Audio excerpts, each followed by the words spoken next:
Hello, indie authors. This is Valerie Ihsan, your indie author mentor. This is episode 3, and it is March 21st, 2019 as I record this. Today, I'm going to talk about Scrivener and making scene cards and writing your rough draft. But first, let's do a personal update. I'm still working on my taxes. It's terrible. I really need to have a better system. My dream is to hire a VA, virtual assistant, in case you didn't know what that was, to do it for me. That's my first thing I will have a VA do for me. It used to be email, and I figured out how to deal with email, but it's the taxes. I just can't. It's the personal, or not, the business monthly accounting and book reports and inserting income and recording expenses, and I just can't seem to come up with a system of my own that I stick to. So that's why doing taxes every year is so challenging for me, because I have a giant box of a mess and I have to print off every statement from the bank and go through and find all the ones that are business expenses, and it's just taking me forever. So enough venting about tax season. Something more interesting is I am thinking about restructuring my writing schedule. I listen to a podcast regularly called How Do You Write by Rachel Herron. And Rachel is Rachel, and Herron has 2 R's in it. So if you just look that up on your podcast catcher of choice, then you can find How Do You Write. It's a process podcast, a writing process podcast. So she interviews writers about their writing process. And it's super fascinating, and everybody's got a different way of doing things. And it reaffirms that your way is the right way, or it's not. If it all of a sudden doesn't work for you, then you can reinvent your way and try something new. So I always like listening in case there's some magic kernel of something that I want to try. And that happened this week. You know how you hear the same thing over and over, 18 to 58 times, and it finally sinks in, oh, I should try that. So that's what happened with this last episode. I think I listened to it yesterday, and she was interviewing a writer, Valerie Ihsan. And she was talking about how she gets up in the morning and she writes straight away. And everybody I know says that. And I have a morning ritual that means I get up in the morning before everyone else, and I feed the dogs and let them out, and I make tea, and I sit down and I journal. Sometimes I meditate, sometimes I read affirmations, but that's kind of my morning ritual. And then I have breakfast and I walk the dogs, and then I start working, whatever that work is for the day, writing or editing or podcasting or whatever. And I think I might go ahead and try not journaling in the morning, which is what I've done for years and years and years, and maybe journal some other time in the day and start writing first thing in the morning. Another challenge I have with brand new ideas is I want to start them right away, because I'm an Aries and I get good ideas, and I'm an instigator and I like starting new things. It's the follow through that I have a problem with. So I have this great idea and I want to start doing it tomorrow. But another thing in my personal update is next week I'm going to a writing conference in Portland, Oregon, AWP. That's an authors and writers and writing programs conference, and it moves around all over the place, and often it's just in some place that's too far away and too expensive to get to. And I've been to it once before when it was on the West Coast, and now it is on the West Coast again, so I'm going to go. But I doubt that I will be getting up and writing while I'm attending a conference. That hasn't been my MO, but maybe. We'll see. Something else I'm excited and looking forward to is in April. I stumbled across this last summer, and so I was on the not the waiting list, but the the mailing list. So I got an _email saying when it was starting again. And so I'm super excited. In April is a thing called Write On, write_on. And it's a 30-day letter writing challenge. And I've been lamenting that I don't write letters anymore, with a pen and stationery and everything, and mail it with a cool looking stamp. Partly that's because the people I used to write letters to either don't have that in they don't want them because they just prefer email, or they've died. I used to write my grandmother all the time, and that doesn't happen anymore. So letter writing has totally dropped out of my weekly thing. It used to be, oh, it's Sunday, I'm going to write a letter, and I don't do that anymore, and I've missed it. So I'm excited to take this 30-day letter writing challenge. You can Google write_on, and you'll find out about it. Also, this is a useful tip, I suppose, if you like doing NaNoWriMo, that's in the National Novel Writing Month is in November. And they also they call it Camp Nano, I think, and that happens in April. And so it's kind of the same thing, but not as energetic, or I don't want to say energetic. It's not as structured. So in the November one, the National Novel Writing Month, that is really strict. They have specific rules. You have to start with a brand new idea. You can't have something that's already started that you're working on. You have to get 50,000 words so that you win, and you upload it all to get your badge or whatever. It's all in good fun, but those are the basic rules. But Camp Rimo, or whatever it's called, is something much less structured, and you can work on any project. It doesn't have to be a novel. It can be, your thesis or whatever, and you can set your own goals. So if you like a community aspect of writing and getting that collective power built up and excitement to work on a project, then you can check out nanowrimo.org, and they'll have information about the April one. So you could do that. What else in my personal update? I think that's pretty much it. So I'm super excited to welcome and thank you to new patrons, Kimberly George. Yay! I know her from Brooklyn, New York. We've traveled together, so I'm super happy to welcome her into my Patreon community.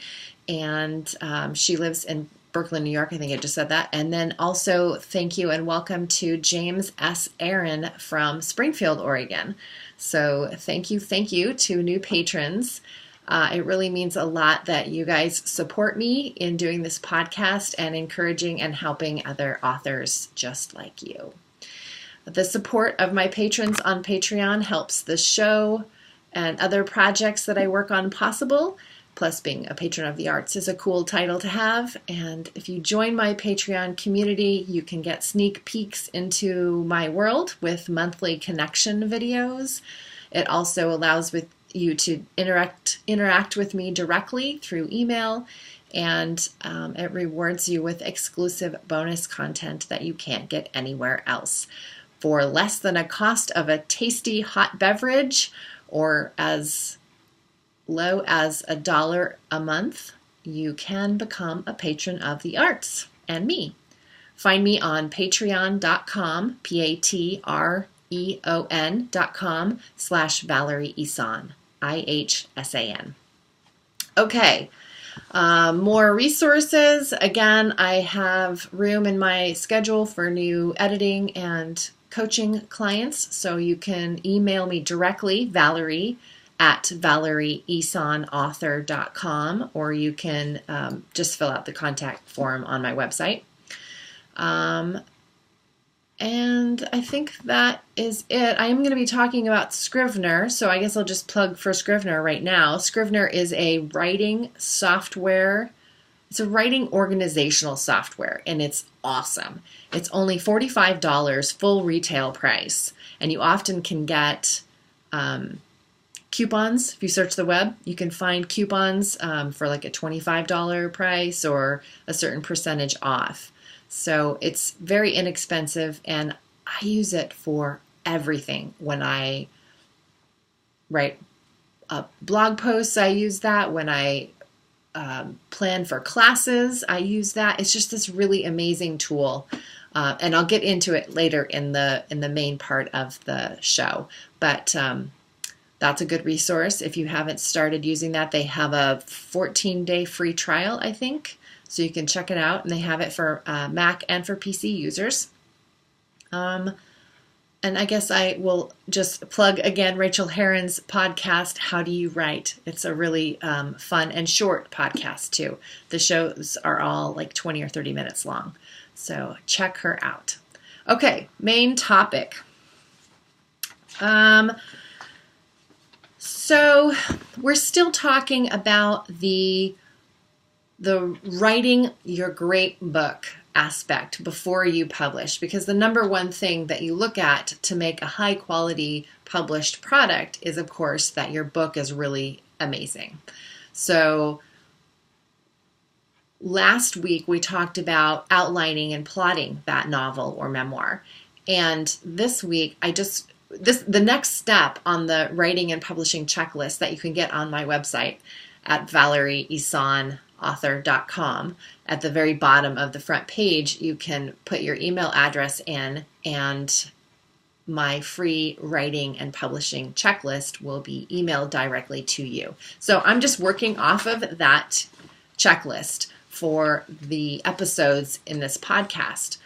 And the next thing I do after I outline is to put the scene cards in Scrivener.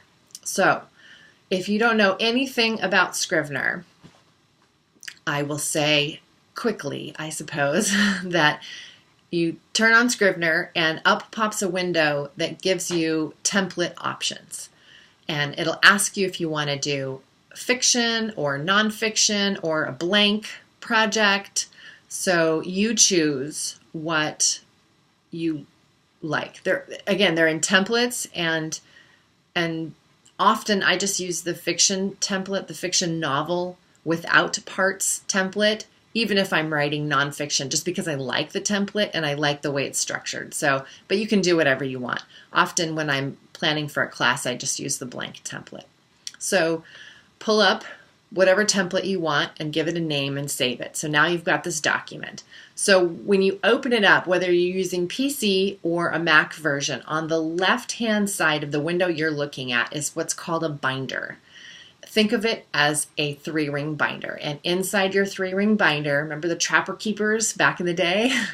You've got folders that you can put stuff in. So the very first folder that is in your binder is just, depending on which template you're using, we'll say draft or something like that.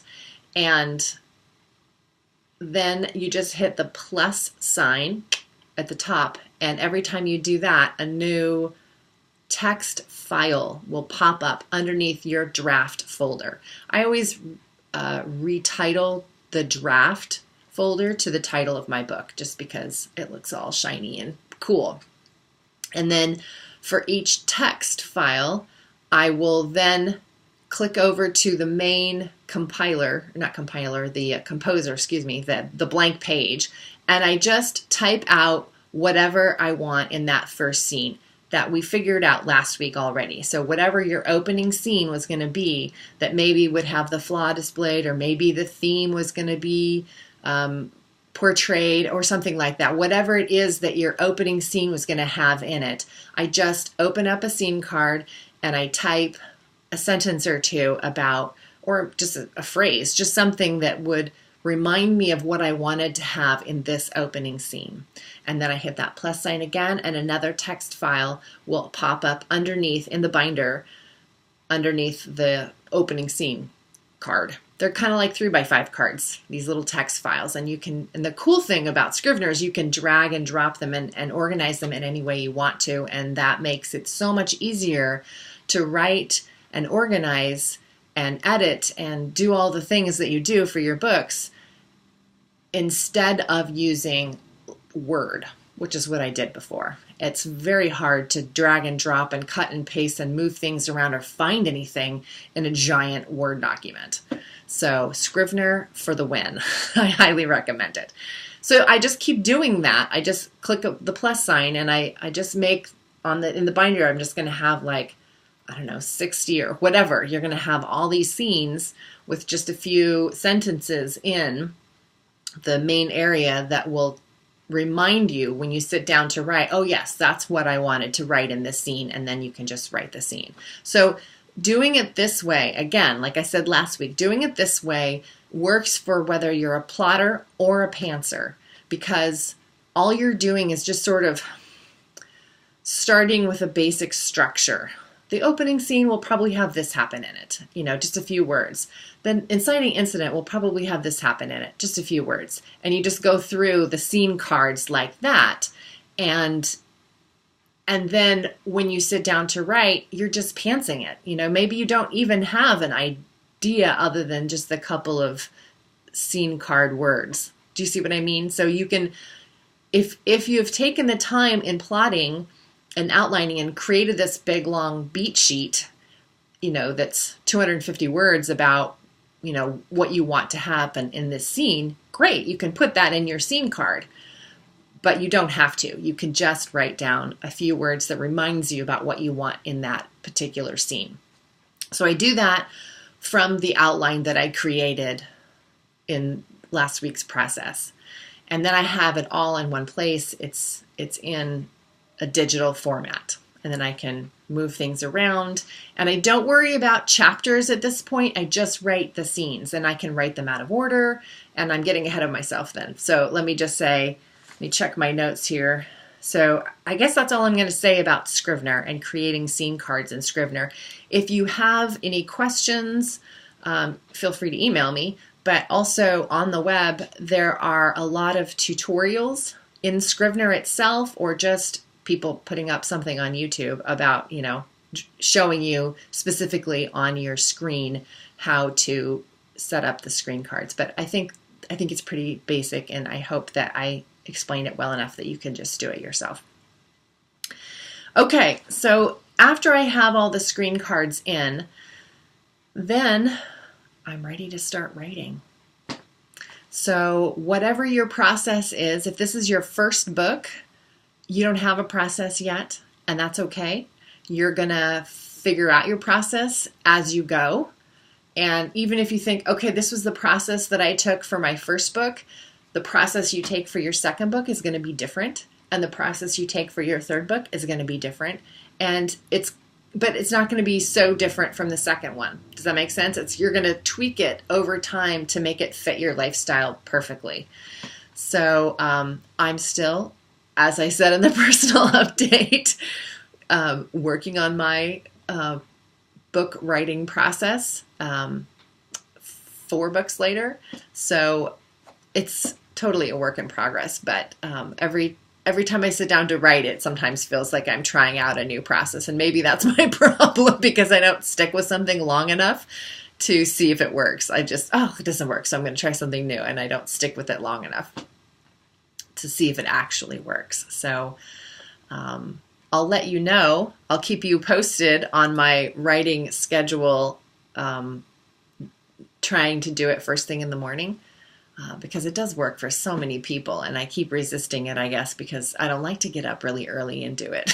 I don't like to get up really early and do anything, except for maybe sit on the couch with the dogs under a blanket and drink tea, which is what I do every morning.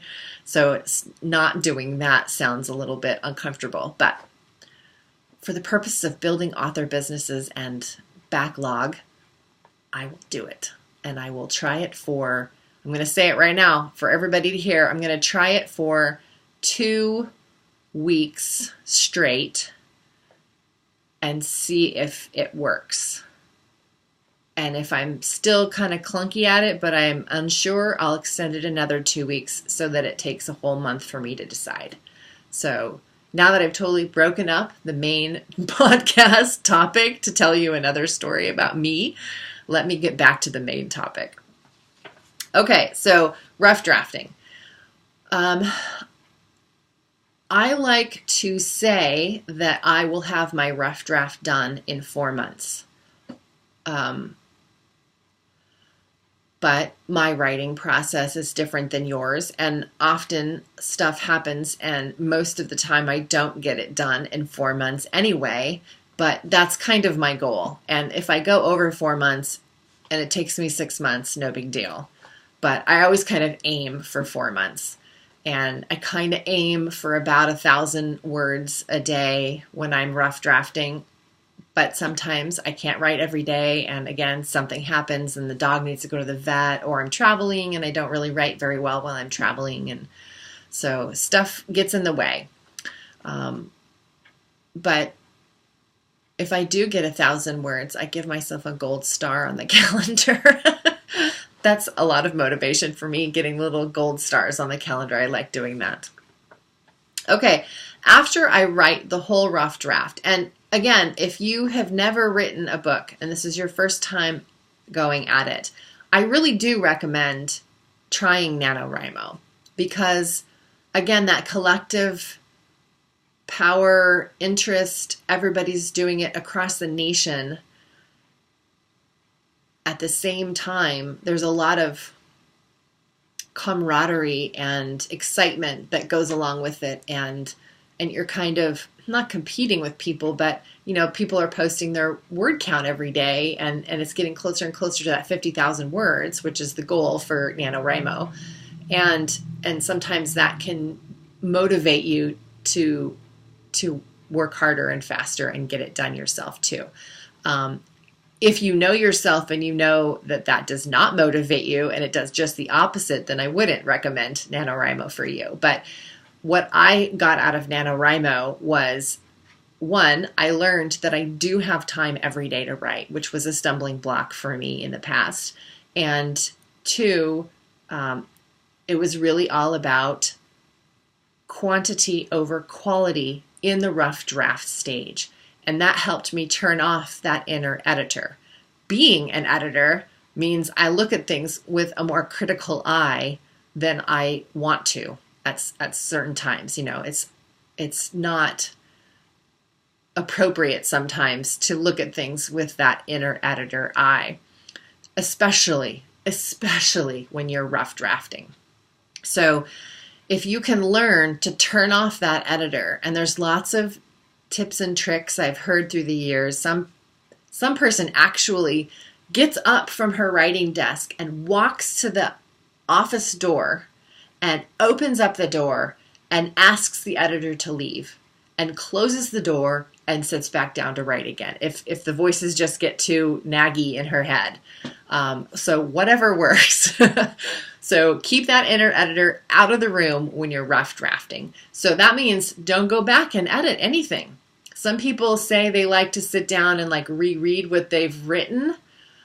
And I can see doing that just to sort of get yourself back into the scene before you write the next one. But there is the worry or concern that while you're doing that, you might slip into, oh, I don't like that word choice, and oh, but that sounds so dumb. And, then the editor has popped back in your head. So get rid of the editor. Don't reread anything that you've written if that triggers you to bring the editor back. But try to write straight through as much as you can for that rough draft process. I do write out of order sometimes. And again, that's the benefit of using the Scrivener software, because I just pick a scene that's easier to write. Oh, I don't want to write that one yet. That sounds too hard, so I'll write the next one. And so you can pop around at whatever feels good. And then you can, after you're all done, then you can, move them around as suits the structure of the novel as well. Okay, so we've talked about scene cards in Scrivener, and we've talked about the writing the rough draft process. And then when you're all done and you've typed the end and it just feels like a hallelujah, go ahead and take honor yourself. Celebrate. It's far from being done, but the first draft is done, and that's really, really amazing. And a lot of people in the world have not ever finished a rough draft, and you have. So celebrate in whatever way you like to celebrate that. And then put it away and don't look at it for at least 2 weeks, preferably a month if you can manage that. And then after that time span has gone by where you haven't looked at it, you haven't thought about it, then I print it out. And I usually take it to like the UPS store on Thursdays because the black and white copies are 4 cents a page. I do have a printer here, but I want to save my toner and paper and stuff. It's usually cheaper just to go to UPS store, or I'll go to Kinko's or whatever. So print it out. Sometimes I print it out two-sided, like a regular novel, but often I don't. I'll just do it one-sided because I do want room to write all over it, which is the purpose for printing it out. So after you've finished the rough draft and you've waited however long you can manage, 2 weeks, 3 weeks, whatever, print it out and then try to read it in as close to one setting as possible. Maybe that'll take you a week, or maybe it'll take you 2 days or whatever, but make that be your work. Read through it and, with a pen and markers. And what you're not going to edit really at this point. This is just a first look for your manuscript. You want to look for places that are boring and, write that in the margin. This is boring. Or if you run across something that you're not going to keep, like, why did I put this here? I'll go ahead and make just a single vertical mark through the page or through the scene that I think I'm going to cut. But be wary of cutting something that you will have to fix somewhere else. Does that make sense? If you affect something at the beginning of the book, then you're going to affect something later in the book. And that's okay at this stage because you're really looking macro, and you can fine-tune those other bits much later in the revision process. But for right now, with your marker and your pen, you're just writing notes in the margins. This needs another scene where she talks to her dad. Or, this character, he just doesn't do it for me. It really needs to be a woman instead. So I'm going to make this person a woman in the next version. Or, you know what I mean? And I also mark places that I have questions about, would he really do this? Or what's the protocol for nursing in this, time period? Or, whatever your book is about. If you've got notes to yourself or questions or just stuff that comes up to you as you're reading, make those marks and notations. If you run into a typo, you can circle it, but don't let yourself get into really editor mode necessarily. This is just first reader mode, if that makes any sense. And then after that is all done, then I'll take that big paper document and I'll go back to my Scrivener document and I'm going to input all of the changes or the notes or the questions or whatever it is that I've written on there. I'll put in the Scrivener document. So now I've got it again all in one place. It's digital, and I usually chuck the paper that I just did, or I'll recycle it. Or if I can reuse it for printing purposes, I will. Usually what we use blankish paper for in my household is Boggle. My husband and I play a lot of Boggle, and so we just get halfway used printer paper and use that to write our words on. So that's it for today's episode of the Indie Author Mentor Show. I hope that some of these bits were useful. Again, I'm just going through my personal process of how I write and publish each of my books in the hopes that you will glean something that will work in your process as well. So next week, we're going to be talking about some of those publishing admin things that you can do while you're letting that manuscript rest. So you've finished your manuscript and it's waiting now before you do the read through. And in that interim time period, you have opportunity to work on back end stuff, admin stuff, marketing promotion stuff, publishing stuff. So it's going to, every episode from here on out is going to lean a little bit more towards that indie publishing realm and the things that you do to actually publish your book and the steps that maybe you wouldn't think would be part of a publishing process. But since you are indie publishing, you are a publisher and you have an author business. So these are the things that you would do to run your author business. So I hope that you found that useful, and I will see you next week for episode 4, I think we'll be up to next week. I'm really having fun with this new podcast. I hope it's helpful and you're having fun too. And I'll see you next week.